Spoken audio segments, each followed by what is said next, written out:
이곳에 오셔서 이곳에 앉으소서. 이곳에서 드리는 예배를 받으소서. 주님의 이름만이 오직 주의 이름만 이곳에 있습니다. 이곳에 오셔서.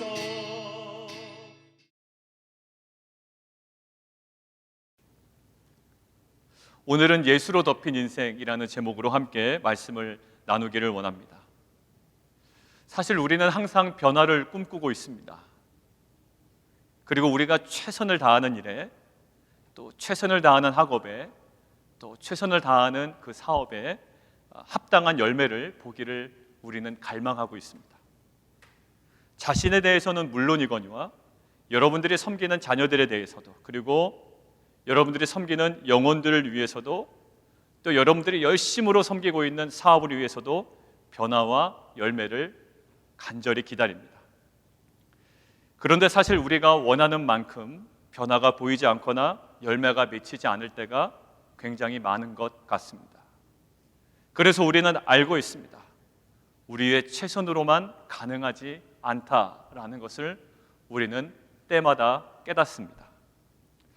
오늘의 제목처럼 예수로 덮인 인생이 되어야 진정한 변화와 진정한 열매를 맛볼 수 있다고 우리는 사실 믿고 있습니다. 그렇다면 예수로 덮인 인생이 되기 위해서 우리에게 필요한 것이 무엇인지 오늘 본문을 통해 함께 은혜를 나누는 시간 되기를 원합니다. 우리 바로 오늘 첫 번째로 들어가겠습니다. 첫 번째 제목 함께 읽겠습니다. 시작. 우리의 기준은 예수 그리스도입니다. 오늘 본문에서는 베드로가 행한 두 가지 기적 사건, 놀라운 변화, 합당한 열매가 기록되어 있습니다. 첫 번째 기적은요, 루다의 애니아를 고친 기적입니다. 이 애니아는 어떤 사람이죠? 중풍병으로 8년 동안 누워 있었던 사람입니다. 기적을 베풀 때 베드로의 모습이 34절에 우리 기록되어 있습니다. 34절을 성경책을 통해서 함께 읽도록 하겠습니다. 베드로가 이르되 애니아야, 예수 그리스도께서 너를 낫게 하시니 일어나 내 자리를 정돈하라 한데 곧 일어나니. 자, 제 눈에 들어온 표현이 하나 있습니다. 베드로가요 이렇게 얘기합니다. 일어나 내 자리를 정돈하라. 그 이후에 어떤 일이 벌어졌나요? 곧 일어났다라고 표현되어 있습니다. 그런데 오늘 베드로가 선포한 것과 비슷한 표현이 이미 복음서에 기록이 되어 있습니다. 오늘 자막을 통해서 함께 마가복음 2장 10절 후반부부터 12절까지 함께 읽도록 하겠습니다. 우리 함께 읽죠? 시작. 중풍병자에게 말씀하시되 내가 내게 이르노니 일어나 내 상을 가지고 집으로 가라 하시니 그가 일어나 곧 상을 가지고 모든 사람 앞에서 나가거늘 그들이 다 놀라 하나님께 영광을 돌리며 이르되 우리가 이런 일을 도무지 보지 못하였다 하더라. 지금 읽은 마가복음은 예수께서 누구를요? 중풍병자를 고치실 때의 장면입니다. 뭐라고 선포하시나요? 내 상을 가지고 집으로 가라라고 합니다. 오늘 베드로가 중풍병자를 고칠 때는요, 일어나 내 자리를 정돈하라입니다. 오늘 베드로의 이 치유 사건, 이 기적 사건의 모범과 기준이 되는 하나의 사건이 있었는데 바로 어떤 일일까요? 예수님께서 중풍병자를 치유하는 사건이 오늘 베드로 기적 사건의 모범이요 기준이 되었다는 것이죠. 그리고 욥바의 다비다라는 여제자가 있었습니다. 두 번째 사건으로 넘어가요. 그녀는 병들어 이미 죽었습니다. 이미 시체는 다락방에 보관되어 있습니다. 이에 제자들이 간청하여 베드로를 데리고 옵니다. 베드로의 기적 사건이 40절에 기록이 되어 있습니다. 40절 함께 볼까요? 같이 한번 성경책으로 봉독합니다. 베드로가 사람을 다 내보내고 무릎을 꿇고 기도하고 돌이켜 시체를 향하여 이르되 다비다야 일어나라 하니 그가 눈을 떠 베드로를 보고 일어나 앉는지라. 사람들을 어떻게 합니까? 베드로가 내보냅니다. 그리고 뭐하죠? 기도하고 시체를 향하여 이렇게 얘기합니다. 다비다야 일어나라 라고 선포하죠. 바로 그녀가 일어납니다. 그녀는 환자가 아니었습니다. 사망한 사람이었어요. 아픈 자가 일어난 게 아니고요, 죽은 자가 그 선포에 일어납니다. 그런데 이 장면은요, 야이로의 딸을 살리신 예수님의 모습과 아주 흡사합니다. 야이로의 딸도 죽었습니다. 예수님께서 시간을 지체하셨죠. 그래서 야이로의 딸이 죽었습니다. 그때 그 딸을 살리신 모습입니다. 마가복음 5장 40절 후반부부터 42절까지 자막으로 함께 보겠습니다. 시작. 예수께서 그들을 다 내보내신 후에 아이의 부모와 또 자기와 함께한 자들을 데리시고 아이 있는 곳에 들어가사 아이의 손을 잡고 이르시되 달리다굼 하시니 번역하면 내가 내게 말하더니 소녀야 일어나라 하심이라. 소녀가 곧 일어나서 걸으니 나이가 12살이라. 사람들이 곧 크게 놀라거늘. 자, 예수님은 어떠셨나요? 헌화하고 시끄럽게 우는 사람들을 다 내보내셨습니다. 오늘 베드로도 어떻게 했나요? 죽음으로 애통해하는 사람들을 다 내보냅니다. 또한 예수님은 야이로의 딸에게 이렇게 얘기하셨습니다. 소녀야 일어나라 라고 했어요. 아람어로 하면 뭐죠? 달리다 쿰입니다. 달리다 쿰, 소녀야 일어나라 라고 이야기하셨어요. 베드로는 오늘 어떻게 얘기합니까? 다비다야 일어나라 라고 선포합니다. 아마 이 이야기를 베드로가 아람어로 이야기했다면 어떻게 표현했을까요? 학자들의 의견을 빌리면 이렇습니다. 다비다 쿰이라는 거예요. 다비다 쿰. 예수님은 어떻죠? 예수님은 달리다 쿰. 지금 베드로는 다비다 쿰이라는 거예요. 자, 베드로가 행한 두 가지 치유와 기적 사건에 지금 두 개가 소개가 되고 있는데, 두 가지 기적 사건을 통해서 확인되는 것이 지금 하나 있습니다. 뭘까요? 베드로가 예수님의 모범과 예수님의 기준을 지금 뭔지 모르지만 따라가고 있다는 거예요. 중풍병자 치유하실 때 중풍병자 치유하는 모범을 따르고 있고요, 지금 죽은 이 다비다를 살릴 때 죽은 야이로의 딸을 살리는 것과 같은 어떤 모범과 기준을 따라가고 있다는 거죠. 이것은 이런 말은 아니에요. 예수님처럼만 하기만 하면 자동적으로 기적이 벌어진다라는 것을 알려주거나 담보하는 내용은 아닙니다. 대신에 우리로 하여금 무엇을 묵상하게 할까요? 이 베드로와 예수님의 기적 사건의 유사성을 통하여 우리는 무엇을 묵상할 수 있나요? 베드로 사역의 모델과 기준은 바로 누구였다? 바로 예수 그리스도였다라는 거예요. 예수님이 어떻게 하셨는가? 그리고 예수님이라면 어떻게 하실까? 이 질문이 베드로에게는 굉장히 중요한 질문이자 기준이었다라는 것이 묵상이 되었습니다. 예수님이라면 어떻게 하셨을까? 이것을 묵상하는데 베드로가 고민했을 법한 그 질문, 예수님이라면 어떻게 하실까? 이 질문을 제목 삼아 출판된 기독교 고전이 하나 생각이 났습니다. 사진 한번 보실까요? 바로 저 사진입니다. 찰스 쉘던의 목사님이신데요, 예수님이라면 어떻게 하실까라는 제목으로 한국에 출판이 됐습니다. 원서, 영어 제목은요 In His Step이에요. 근데 그의 부제가 뭐냐면 What would Jesus do입니다. 예수님이라면 어떻게 하실까? 저자인 찰스 쉘던 목사님은요, 역사의 그 종말, 그 마지막에 이르려면 예수 그리스도가 인간 행위의 표준이 되실 것을 기대하면서 이 책을 저술하십니다. 인간 행위의 마지막 표준은 무엇일까라고 고민하는데 결국 인간 행위의 마지막 표준은 예수 그리스도다라는 거예요. 그래서 결국에는 이 책을 쓰시고요, 자신의 저작권도 포기하십니다. 책을 쓰면 인세를 받죠. 출판되는 그 부수에 따라서 다 포기하십니다. 그래서 마음대로 누구나 출판할 수 있게 해놨어요. 그래서 이게요 전 세계 수많은 국가에 5천만 부 이상이 팔려 나갑니다. 자기는 이 책에 대한 저작권을 요구하지 않는 거예요. 그것들을 주장하지 않는 거죠. 자, 이 책에서 저자는요, 예수님께서 보이신 모범이 온 세상 사람들이 본받아야 할 만약에 모범이라면, 예수님께서 보이신 모범이 예수님 믿는 사람들이 본받아야 할 모범이라면 그 모범은 틀림없이 따라야 할 가치가 있다고 주장하고 있어요. 자, 그래서요, 성도들은 예수님이라면 어떻게 하실까라는 질문을 항상 자기에게 던지고, 그 질문에 대하여 성령께서 주시는 응답이 있다면 망설이지 말고 거침없이 굳건한 믿음으로 행해야 한다라고 저자는 서술하고 있습니다. 그래서요, 이 책에 나오는 이 목사, 서약을 추진했던 이 목사가 예수님이 자신의 교회에서 실천하실 것이다 라고 여겨지는 사항들을 한번 정리해 봤습니다. 예수님이 우리 교회에 담임 목사라면 이것들을 실천했을 거야 라고 정리해 본 거예요. 제가 한번 읽어 드릴게요. 1번, 단순하고 평범하게 살아가실 것이다. 즉, 지나친 사치나 과도한 금욕은 하지 않는다.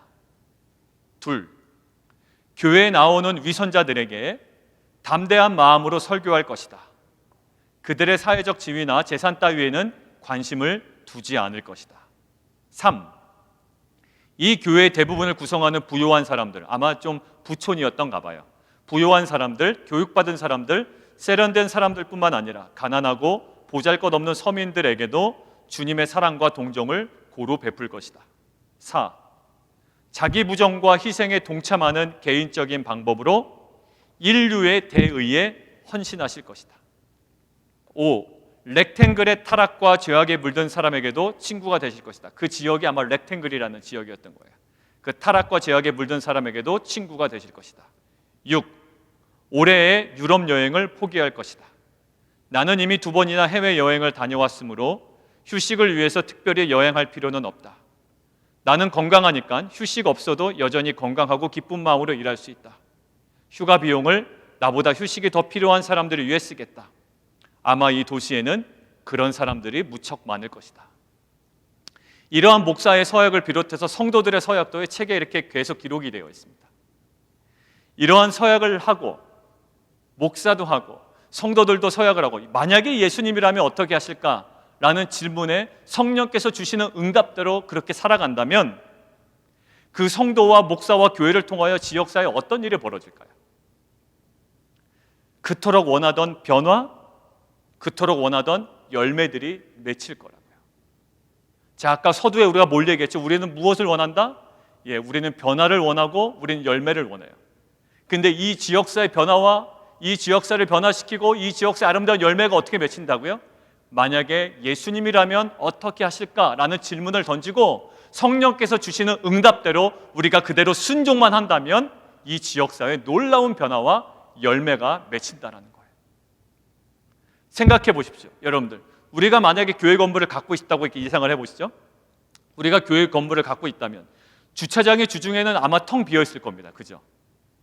주민들이 지역사회에서 사용한다고 요청이 왔을 때 우리는 항상 질문해야 됩니다. 예수님이라면 어떻게 하실까? 예수님이라면 과도한 돈을 요구하실까요? 주중에 우리 교회 주차하려면 돈 내십시오 요구하실까요? 아닐 거예요. 아니면 돈은 받지 않을 테니 관리가 너무 귀찮으니까 아예 주차하지 마십시오. 돈도 안 받고 주차도 하지 마십시오. 이렇게 예수님이 반응하실까요? 만약에 돈이 없어서 결혼식을 제대로 치를 수 없는 주민들이 있어요. 그 자녀들이 있다고요? 어렵게 교회를 찾아옵니다. 교회 공간을 사용할 수 없겠냐고 만약에 요청한다면 예수님이 과연 멤버십이 없으니까 안 된다라고 잘라내실까요? 아니면 멤버십이 없으니 난 멤버십의 사용료 수천 불의 돈을 내야 된다고 그들에게 얘기하실까요? 물론 공간을 빌려주면 장소와 그 청소와 그 정리 때문에 우리들의 희생이 요구될 때도 있습니다. 그러나 주님께서는 이렇게 말씀하십니다. 우리 자막을 함께 보겠습니다. 우리가 너무 힘들잖아요. 예수님께서 원하시는 대로 예수님께서 할 법한 행동을 하면 우리가 너무 힘들잖아요 라고 할 때 이렇게 말씀하세요. 같이 한번 읽겠습니다. 시작. 이를 위하여 너희가 부르심을 받았으니 그리스도도 너희를 위하여 고난을 받으사 너희에게 본을 끼쳐 그 자취를 따라오게 하려 하셨느니라. 너무 힘들잖아요 라고 할 때 하나님께서 이 말씀을 저에게 탁 주셨어요. 그것 때문에 너희가 부르심을 받은 거야.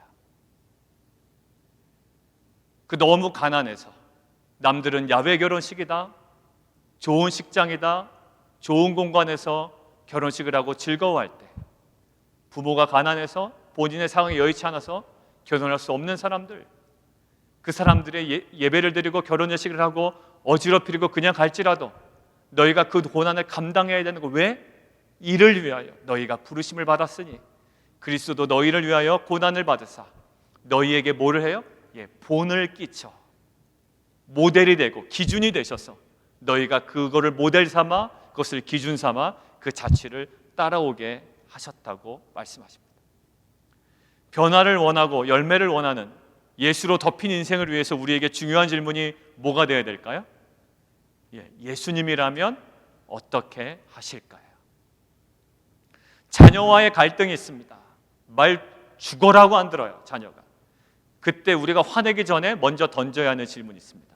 예수님이라면 이때 어떻게 하실까? 부부와의 갈등이 있습니다. 과거 다 소환시켜서 과거에 나한테 잘못했던 거, 나한테 무지막지하게 했던 거, 또 그동안에 가정에 충실하지 못했던 거 다 얘기하고 싶어요. 부부와의 갈등이에요. 자, 그럴 때 우리가 질문해야 되는 것이 있어요. 만약에 예수님이라면 지금 어떻게 하실까? 사업이 곤란해졌습니다. 아주 힘들어졌어요. 지금 낙심할 수밖에 없는 상황입니다. 그때 우리는 무엇을 기억해야 되나요? 예수님이라면 어떻게 하셨을까? 십자가 앞에서 예수님은 어떻게 하셨을까? 우리가 십자가를 피하고 싶다고요. 남들이 와서 지역사회 주민들이 막 결혼식하고 여기 어지럽히면 우리가 또 와서 청소해야 되고 시간도 투자해야 되고 신경 쓸 때가 한두 가지가 아니에요. 이 십자가를 감당해야 될 때 우리는 물어봐야 돼요. 예수님께서 십자가 지시간에 어떻게 하셨나? 십자가 앞에서 겟세마네의 치열한 기도의 모습. 기도하셨겠지. 섬기셨겠지. 여러분들 지금 여러 가지 상황 때문에 힘들어하시는 건 줄 압니다. 사업 때문에, 직장 때문에, 자녀 때문에, 알지 못하는 여러 가지 이유 때문에. 그런데요, 우리는 끊임없이 질문해야 됩니다. 예수님이라면 어떻게 하셨을까? 그리고 이 질문에 대하여 성령께서 주시는 응답이 있다면 과감하고 거침없이 예수님의 본을 따라 순종함을 통해 진정한 변화와 열매를 맛보고 경험하는 빛과 소금교회 공동체가 되기를 주님의 이름으로 축원합니다. 자, 첫 번째 뭐였죠? 진정한 변화와 열매를 누리기 위한, 예수로 덮인 인생이 되기 위해서 우리에게 필요한 거 첫 번째 뭐였나요? 우리의 기준이 예수 그리스도가 되어야 합니다라는 거였어요. 자, 두 번째입니다. 두 번째 같이 한번 읽어볼까요? 시작. 우리의 능력도 예수 그리스도입니다. 자, 오늘 베드로가 애니아의 중풍병을 치유할 때 이렇게 얘기합니다. 34절 눈으로만 보시죠. 34절. 애니아야, 예수 그리스도께서 너를 낫게 하신다라고 합니다. 자, 베드로는요, 이러한 기적이 자신의 최선의 노력이나 개인적인 능력으로 감당할 수 있는 것이 아님을 알고 있었어요. 누가 낫게 하신다? 예수님께서 너를 낫게 하신다. 그래서 베드로가 욥바에서 죽은 다비다를 살릴 때에 사람들을 다 내보내고 한 이야기가 있습니다. 두 번째 사건에서요, 40절입니다. 눈으로만 확인하시죠. 40절. 베드로가 사람들을 다 내보내고 무릎을 뭐예요? 꿇고 기도하고 그 후에 돌이켜 시체를 향하여 선포하죠. 자, 베드로가 사람들을 다 내보내고 한 행위가 있습니다. 무릎을 꿇고 기도하는 거예요. 자, 무릎을 꿇고 기도한다는 행위는 무엇을 의미할까요? 변화와 열매를 가능하게 하는 이 능력은, 이 다비다를 살릴 수 있는 능력은, 이 어려운 사업을 온전케 하시는 능력은 오직 누구다? 오직 예수 그리스도다라는 철저한 신앙 고백으로 나오는 행위가 이 기도라는 행위라고요. 여러분, 정말로 신앙이 있는 사람들은 기도하는 사람입니다. 정말로 하나님을 신앙하는 사람들은, 정말로 예수 그리스도만이 나의 모든 상황들을 새롭게 하실 분이라고 확신하는 사람들은 정말로 뭐 할까요? 그 사람들은 정말로 기도하는 사람들일 거예요. 우리는 서두에서 말씀드린 것처럼 변화와 열매를 기대하며 살아가고 있습니다. 그래서 우리가 취하는 행동들이 있다고요. 뭐 할까요? 최선을 다해서 노력합니다. 변화를 위해서, 이 사업의 변화를 위해서, 우리 직장의 변화를 위해서, 우리 자녀의 변화를 위해서, 우리 배우자의 변화를 위해서 우리의 최선의 노력을 다합니다. 그런데 그 노력이 필요하지 않다라는 것은 아니에요. 노력하지 않는 것은 무책임한 겁니다. 그러나 우리가 오늘 본문에서 기억해야 할 것은 이거예요. 진정한 변화와 진정한 열매를 가능하게 하는 참된 능력이 있다라는 거죠. 그 능력이 뭐라고요? 바로 예수 그리스도라는 거예요. 여러분들 찬양 중에 이런 찬양이 있습니다. 예수의 이름으로 나는 일어서리라. 주가 주신 능력으로 나는 일어서리라. 원수가 날 향해 와도 쓰러지지 않으리. 주가 주신 능력으로, 주가 주신 능력으로, 주가 주신 능력으로 일어서리. 여러분들, 베드로가요 3장에서 안진뱅이를 일으키는 장면 한번 우리가 확인해 볼까요? 우리 기억하고 있잖아요. 뭐라고 얘기하나요? 은과 금은 없다라는 거예요. 은과 금에 잔뜩 바라고 있었던 이 안진뱅이에게요, 은과 금은 없다라고 절망적인 선언을 하는 거예요. 그리고 이어서 이렇게 얘기해요. 그렇지만 나한테 있는 거 너한테 줄 거야. 은과 금은 없어. 그런데 정말 나한테 있는 거 너한테 줄 거야. 이게 우리의 부모의 고백이 되어야 될 줄 믿습니다. 얘들아, 나는 너네가 이렇게 부러워하고 세상에서 화려해 보이는 그런 건 없어. 그리고 그것이 인생의 본질은 아니야. 그런데 너희가 은과 금이 없어서 굉장히 힘들어할 수는 있지만, 근데 얘들아, 나한테 있는 거 너한테 줄 거야. 뭘까요? 나사렛 예수의 이름으로 일어나 걸어라라는 거예요. 결국 뭐라고 얘기했나요, 베드로가? 너의 인생의 진정한 변화는 은과 금이 많다고 얻을 수 있는 것이 아니라는 거예요. 진정한 변화는 은과 금으로 생기는 변화가 아니라는 거죠. 무엇으로 가능하다? 은과 금으로도 얻을 수 없는 변화와 열매는 무엇으로 가능하다? 나사렛 예수의 이름으로는 경험할 수 있다라는 거예요. 그동안 우리는 변화를 위해, 열매를 위해 스스로 몸부림치는 인생이었어요. 노력하고 열심히 살고 사람들 만나고 쫓아다니고 열심히 했습니다. 여러분도 수고 많으셨어요. 그런데 그것은 실제로는 어떤 인생이었을 거라고요? 내가 주인된 인생을 살아온 거예요. 사실 내가 주인되고 자유롭게 살아온 것 같지만, 사실 그 자유롭다고 여겼던 삶의 실체는 뭐였다고요? 우리가 주중 새벽 예배 때 말씀드린 것처럼 애굽에 익숙했던 나의 옛 자아가, 그리고 그 죄된 본성에 굴복한 죄의 노예에 불과했다는 거예요. 내 마음대로 산 것 같고요, 내가 진취적으로 뭔가 행한 것 같지만 사실 그것은 애굽에 익숙했던 내 옛 자아의 죄된 본성에 굴복한 단순한 죄의 노예였다는 거죠. 어제 큐티 본문에서 뭐라고 선언합니까? 이제는 뭐가 바뀌었다? 주인이 바뀌었다라는 거예요. 이젠 주인이 바뀌었어요. 이제는 애굽을 주인 삼지 않아도 돼요. 그 사람 눈치 보지 않아도 돼요. 세상 눈치 보지 않아도 된다고. 이제는 주인이 바뀌었어요. 우리 교회의 주인이 바뀌었습니다.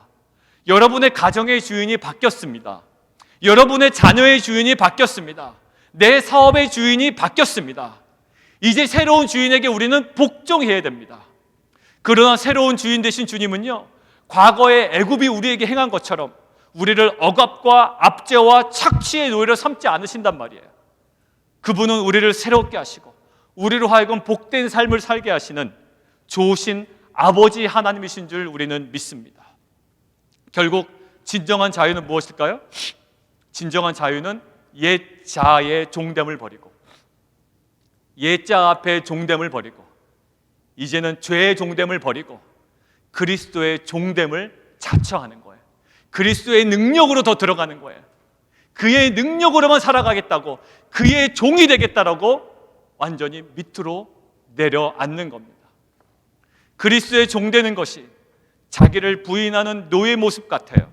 자기 십자가를 지는 종된 모습 같지만 그것이야말로 참된 자유를 누리는 성도의 영광스러운 모습인 줄 우리는 믿습니다.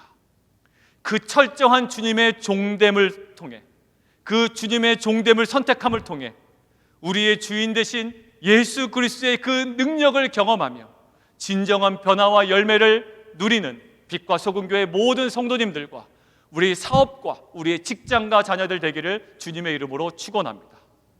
자, 우리 세 번째입니다. 우리 같이 한번 읽도록 하겠습니다. 시작. 우리의 영광도 예수 그리스도입니다. 오늘 본문은요, 베드로의 기적 사건 이후의 모습도 실은 두 사건 다 모두 기록하고 있습니다. 35절입니다.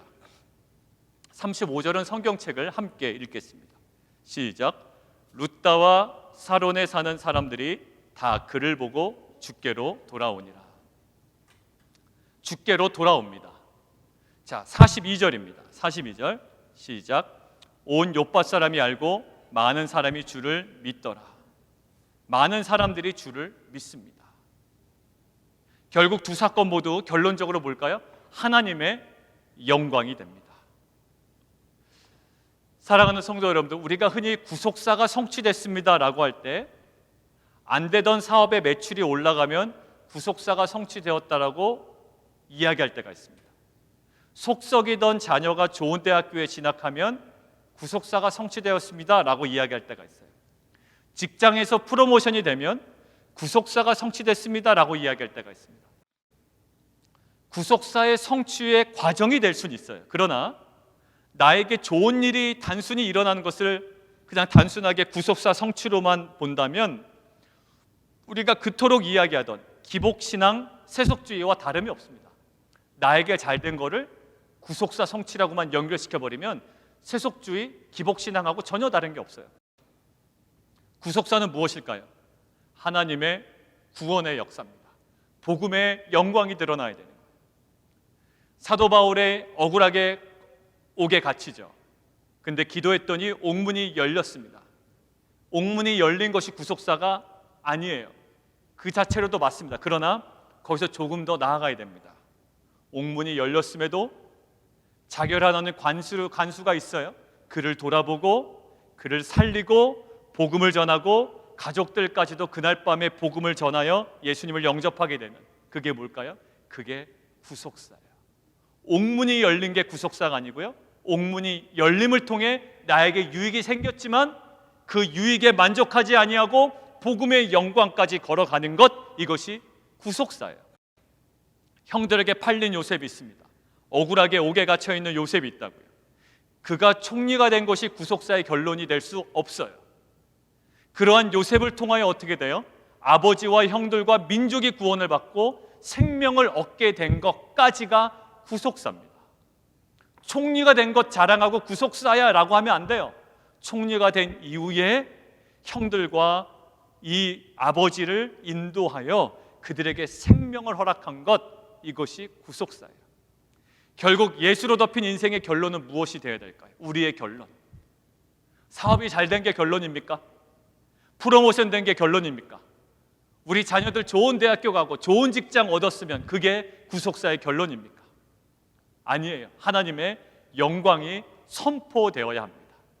하나님께서 살리신 복음이 전해지고 복음의 영광이 드러나는 그 영광이 선포되어야 합니다. 사랑하는 성도 여러분, 우리는 변화와 열매를 간절히 원하고 있습니다. 특히나 코비드-19, 이 어려움의 시간에 우리를 보내고 있기 때문에 더 변화를 원하고 있고 더 열매를 원하고 있습니다. 그러나 우리에게 일어난 기적과 변화에 머물러 있으면 안 됩니다. 바울에게 있었던 옥문이 열리는 기적으로 자결하려던 관수와 가족들에게 그 구원이 임했던 것처럼, 그리고 요셉에게 있었던 기적으로 아버지와 형들 그리고 그 민족에게 생명이 허락된 것처럼, 그리고 오늘 애니야와 다비다에게 일어난 이 기적으로 많은 사람들이 주께 돌아오고 주를 믿는 사람들이 늘어난 것처럼, 우리 삶의 변화와 결론은, 우리 사업의 변화와 결론은, 우리 직장의 변화와 결론은, 우리 가정의 변화와 결론은 뭐예요?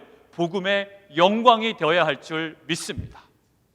코로나19로 인해서 어려웠던 사업이 회복될 때 사업이 되겠죠. 우리는 또 계속 기도하고 있습니다. 지금 비즈니스가 너무 어렵지만 코비드-19이 지나고 난 다음에 어려웠던 사업이 회복될 때 우리는 그 지점이 결론이 아님을 알아야 합니다. 개척교회가 성장할 때, 저희 교회처럼 이제 개척해서 한 1년이 지나고 이제 계속 성장해 나갈 때 우리는 그 지점이 결론이 아님을 알아야 됩니다. 어려웠던 경제적인 문제가 해결될 때, 경제적인 어려움이 있었지만 경제적인 문제가 해결될 때 그 지점이 결론이 아님을 우리는 알아야 됩니다. 우리의 자녀의 대학 진학이 이루어졌을 때, 우리의 자녀가 좋은 직장을 갖게 되었을 때 우리는 그 지점이 결론이 아님을 알아야 됩니다. 그 모든 것은 복음의 영광과 단단하게 결속이 되어 있어야 하고, 그 복음의 영광이 그것에 온전히 드러나야 할 줄 믿습니다. 주님께서는 이렇게 말씀하십니다. 너희는 먹든지 마시든지 무엇을 하든지 오직 하나님의 영광을 위하여 하라라고 말씀하십니다. 마무리하겠습니다. 진정한 변화를 원하고 열매를 원하는 예수로 덮인 인생이 되기 위해서 오늘 세 가지를 함께 나눴습니다.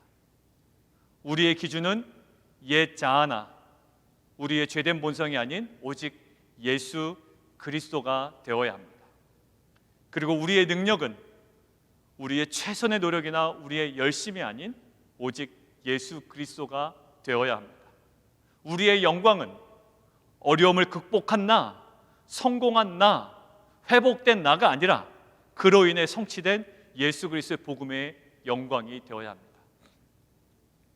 사랑하는 성도 여러분들, 오직 예수 그리스도의 종됨이, 예수 그리스도의 종됨이 참 자유인으로 살아가는 성도의 영광스러운 삶인 줄 알고, 예수께서 본을 보이신 그 십자가의 자취를 거침없이 따라가시는, 그래서 하나님께서 허락하시는 변화와 열매를 누리시는 우리 빛과 소금교회 모든 성도님들 되시기를 주님의 이름으로 축원합니다. 우리 시간 자리에서 함께 일어나실까요? 우리 마지막 찬양하기 전에 예수의 이름으로 우리 찬양 한번 다시 하겠습니다.